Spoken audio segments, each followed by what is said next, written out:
Essas pessoas precisam entender, né? Eu coloco para essa pessoa e falo, vamos ver aqui, vamos pôr numa folha aqui o que Deus tem feito por você. Você entendeu? Uma vez eu perguntei a uma pessoa assim, eu sei que eu fui um pouco agressivo com ela, eu falei assim, você tem câncer? Ela falou, que é isso, pastor? Eu falei, pois é, tem muita gente aí no hospital com câncer e está lá pedindo a Deus para ser sarado. E você está aqui, ó, com a saúde imensa e reclamando desse jeito da vida. Sabe, eu dei impacto na pessoa assim muito forte. E às vezes é necessário, né, pastor? E eu peguei um e levei lá na Santa Casa e dei uma volta com ele. Lá na ala de canceroso dele. Fui lá e mostrei. Eu falei, olha aqui, ele assustou a hora que eu disse com ele, que eu saí com ele do hospital e falou assim, eu sou posto. Eu tenho uma vida falou de que alívio, falou, não, hoje eu mudo minha vida, você entendeu? Muitas vezes as pessoas não olham para trás. Olha que está bem, que está com saúde, está tudo. Motivo para agradecer a Deus nós temos todos os dias e muitos. A palavra de Deus, ela nos relata sobre uma cura que Jesus operou em 10 leprosos. Isso, eu ia falar nela agora. Isso. Não então pode fala continuar. pra gente, Não, desses 10 leprosos, te ouvir agora. um só voltou. Um só o dízimo, só a 10ª parte. Só o dízimo. Só o dízimo que voltou. Foi lá agradecer. Né? E aí, Rogério, o que você tem para falar sobre esse milagre? Nós vemos que isso já acontece desde os tempos bíblicos, né, da ingratidão. Ou seja, como que se partisse de um pressuposto que Deus era o nosso empregado. Né? Então Deus era obrigado, né? Ou seja, Ele não fez nada além da obrigação de curar. Né? E infelizmente a gente percebe isso na vida de muitas pessoas, líderes, igrejas, essa perspectiva, ou seja, Deus é o meu servo, eu ordeno agora, Deus vai lá agora, sabe? A gente dá ordem para Deus, né? E faz isso, faz aquilo outro, afinal de contas eu sou filho do rei, eu vou comer o melhor dessa terra. Então tem algumas interpretações assim que não encaixa, sabe, com a perspectiva da vida. Não linka com o caráter bondoso de Deus. Você olha para Jesus, não tem isso. Entende? Então, assim, aquela coisa assim que não, que isso, diz que eu vou, a palavra de Deus afirma que eu vou comer o melhor dessa terra, então eu vou comer o melhor dessa terra. Ou seja, que eu sou co-herdeiro com Cristo Jesus, a herança toda que eu tenho, ou seja, então, tem algumas interpretações teológicas que, assim, é completamente desassociada da perspectiva que a gente olha o caráter de Jesus. Não é? Então, essa questão de voltar para agradecer é em qualquer perspectiva, dentro da igreja, fora da igreja, as pessoas assim não reconhecem muitas vezes o esforço dos outros, o empenho de algumas pessoas, muitas vezes de promover unidade, o empenho para poder trazer uma palavra consistente que vai gerar vida, não consegue perceber muitas vezes o esforço da liderança para buscar santidade, para orar, jejuar, para quê? Para que a igreja, ou seja, quem é a igreja? São os membros, para que os membros sejam abençoados, sejam prósperos, né? Fiquem livres de toda e qualquer influência das trevas, trazendo enfermidade, trazendo, sabe, problemas dos relacionamentos conjugais, desajustes. Então, isso é uma coisa assim incrível, não é? E, infelizmente, a gente tem atendido pessoas lá no ministério com essa perspectiva, pessoas ingratas. É tão forte, Sérgio, que as pessoas usam de um mecanismo, e esse mecanismo a gente vê em muitas circunstâncias, que é o mecanismo da manipulação. Manipular as emoções dos outros para poder ser assistido, acariciado, afagado, para que as pessoas sintam compaixão. Autocomiseração. Nós temos uns casos lá, assim, que a gente já bate o olho e já sabe, né? Porque a pessoa chega lá e se agarra assim, aquela cara que está morrendo. Pelo amor de Deus, alguém tem que me atender agora, porque não sei o que, e tal. Aí, ou seja, para passar na frente de todo mundo que está lá, para ser atendido antes. É um desvio de caráter. Opa! Não é verdade, Rogério? Aí pior que acostuma com isso. Isso é um vício terrível, né? Manipula as emoções dos outros para que os outros façam aquilo que ele quer ou ela quer.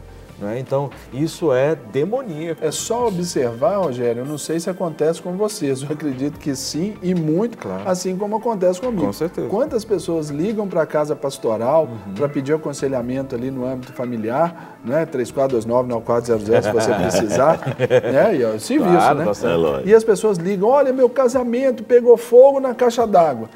Ligam desesperados. Ontem, eu ganhei na parte da tarde 2 bolos. Comi 2 bolos. Pessoas que estavam ali dizendo, desesperadas pelo casamento, né, que estava acabando, e não vão. Tem muito disso também, porque a pessoa acaba que quer manipular. Tem. E outra questão também das pessoas que a gente vê, a questão da expressão facial. Né? Muitas vezes, quando eu estava no teatro, eu estava fazendo arte cênica, eu estudei 40 Hollywood? Não, quase chegando lá. No caminho, eles me voltaram. No Holy de Santos você ficou. Boa. Gostou dessa? Né? Que muitas vezes a questão é da expressão facial. Né? Como a pessoa expressa, né, com a fisionomia, a ingratidão dela. Aquela expressão que você vai assim, a pessoa já está aquela expressão facial que não gostou, que não está agradando aqui, você já vê no rosto da pessoa, você já enxerga isso, que muitas vezes nós temos que, né, são situações que a gente passa, que a gente tem que ter como superar isso, ou ter o emocional naquele momento, porque o emocional ele é muito impactado. Eu lembro de um cara que estava fazendo uma cena de teatro, e ele estava fazendo um melodrama, uma cena de suicídio, e ele botou um coração de boi aqui, né, que antigamente tinha. E esse cara, isso foi verídico mesmo, ele começou a fazer cena, adeus, vida ingrata, não sei o que lá, e quando ele enfiou a faca, o coração pulou. E ele estava em cena, saiu pulando no chão e falou, não adianta correr, eu te mato de qualquer jeito.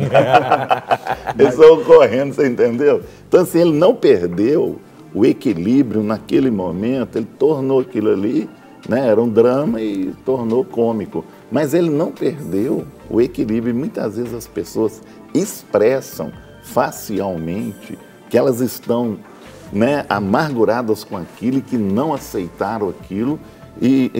Mostra, você já vê no rosto. E não entra nada, né? Você pode falar, não entra ela nada. já nos estabelece isso na programação neurolinguística. Quando fala que o nosso corpo fala. Com certeza. Você está lá todo carrancudo, fechado, travado, né?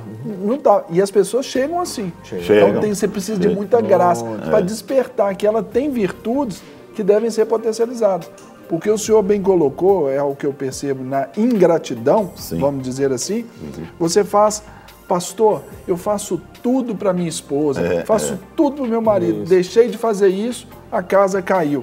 Nós temos também, pelo pecado da raiz adâmica em nós temos essa condição, né, de focar sempre naquele em detrimento dos 999 também, não tem? Tem, e o inimigo usa isso, né?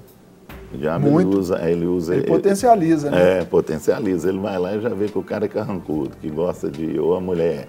Então, aí ele já vai usar isso, vai criar um clima para que aquilo aconteça, né? E depois a pessoa fica... Ele só estabelece ali os laços, depois só puxa. Só puxa, é isso mesmo.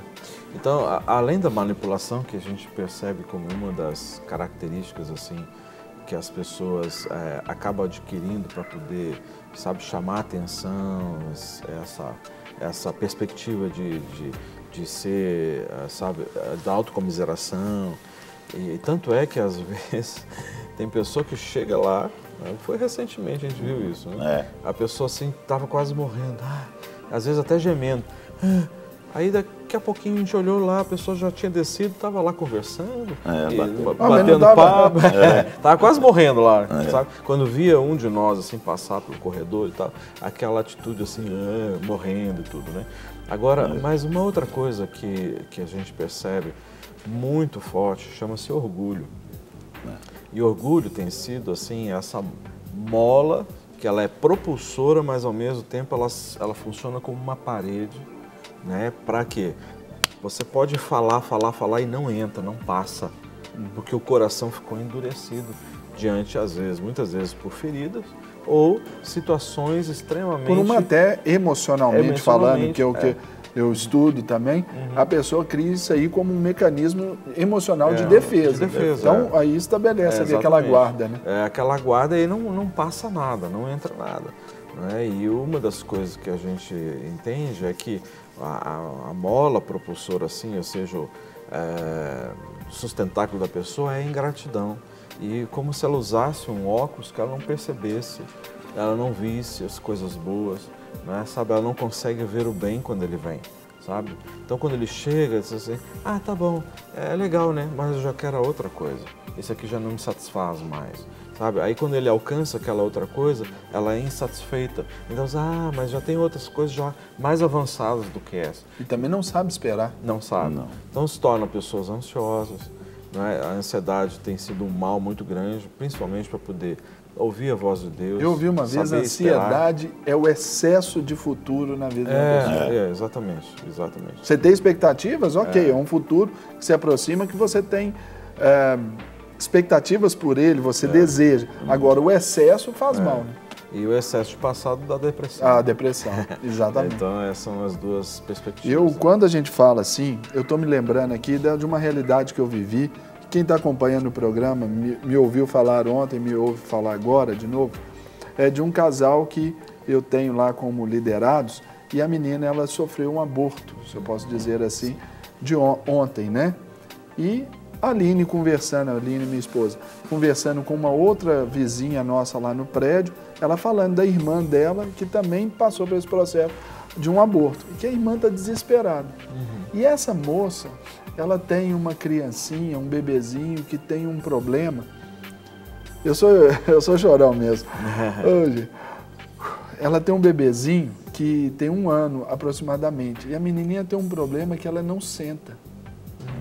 E isso pode ser só um problema na coluna que com a fisioterapia vai resolver, como também pode ser que tenha alguns outros desdobramentos que aí vai ter um problema um pouquinho mais sério. Não sei bem ao certo. Mas conversando nesses contrapontos, essa mãe dessa bebezinha que tem esse probleminha aí, ela falou assim, olha, graças a Deus que eu ainda tenho. Ela está aqui comigo, com saúde, ela está comigo. Agora, referindo a essas duas que perderam.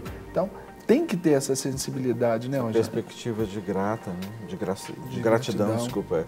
Perspectiva de gratidão, entendendo. Esse é um sentimento que não dá nem para manipular. A pessoa está tão segura, ela está tão bem. Paulo fala assim, em tudo, dai graças, né?